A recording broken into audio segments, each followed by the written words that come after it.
Hey, Daily Dosers, Chris here. Hope you're off to a great day or a great week. You know what? The Brown household is in that place right now where, for the most part, our kids can get up, get ready for school on their own. One is driving to school on her own. The other two sometimes need a little prodding, but they're pretty self sufficient. I know, for all of you with young kids, let me tell you, it gets better and better every stage of life. We still have the youngest one, though, 13 years old. I'm not going to say his name, but we just call him Bear. He's still that kid that, although you tell him to get ready, I'm like, Bear, you got to fix your hair. Unfortunately, he's been cursed with dad's looks. I know, sad thing. And the hair on the back of his head just goes Woodstock, exactly like mine has done my entire life. Every second grade, third grade, fourth grade, fifth grade class picture of mine has his hair just doing this in the background. And so we always tell him, hey, Bear, get your hair done. Bear, get your hair done.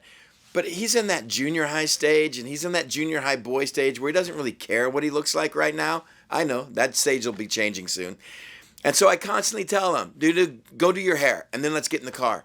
And yet he comes walking out the car, and I'm like, son, there is a mirror, like 8 feet by 4 feet in the bathroom. How did you miss what you look like? Get back in there, do something with your hair.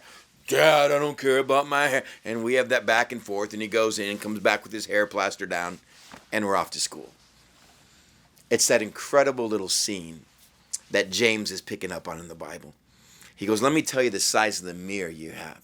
He goes, you know how to use mirrors, don't you? You look in the mirror to see, what can I fix? What's the defect? What do I need to cover up? What do I need to polish up a little bit? What do I need to clean? What do I need to brush? What do I need to slick down? Or what do I need to poke up? He goes, that's what you do in front of the mirror.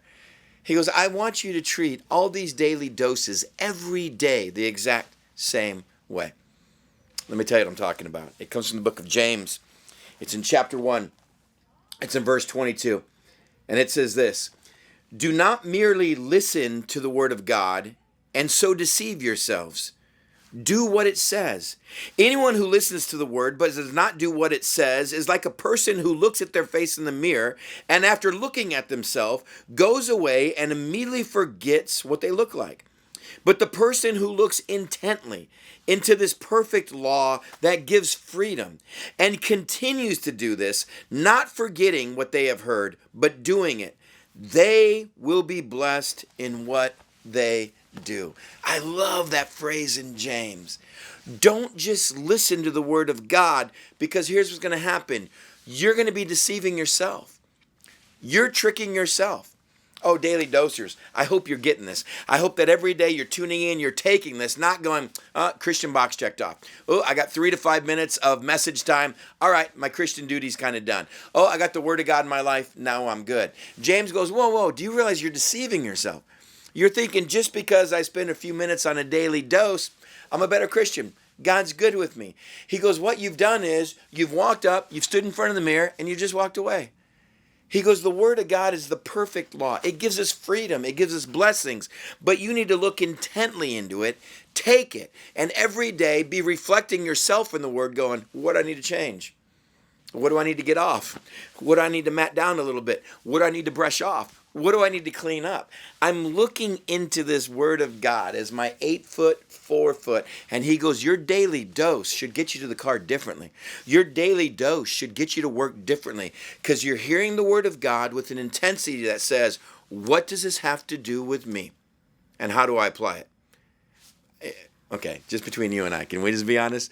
I listen to these things and I'm like, man, I wish my brother heard that. I listen to these things and I'm like, if only my boss had the daily dose. I listen to these things and I go, man, if Uncle Sam, if Aunt Lulu, if George, if... You do it, don't you? You do it. You know who needs this? You know who I should send this to? Let me tell you who you should send this to. You, me. I listen to these things and go, God, what do I do with this? God, where am I applying? Am I every day intently clicking on this going, what do I need to do? How do I take one more step in being like you? James says, listen. We've been over a year. You've been clicking on it every day. If you're not doing something with it, you're deceiving yourself. You're like the junior high kid that looked in the mirror and went out to the car and realized you ain't looking good. You were supposed to fix something to be more in the image of your dad. Look intently into this word and ask yourself, what do I do with it? Then, he says, you will be blessed in all that you do. Have a great day.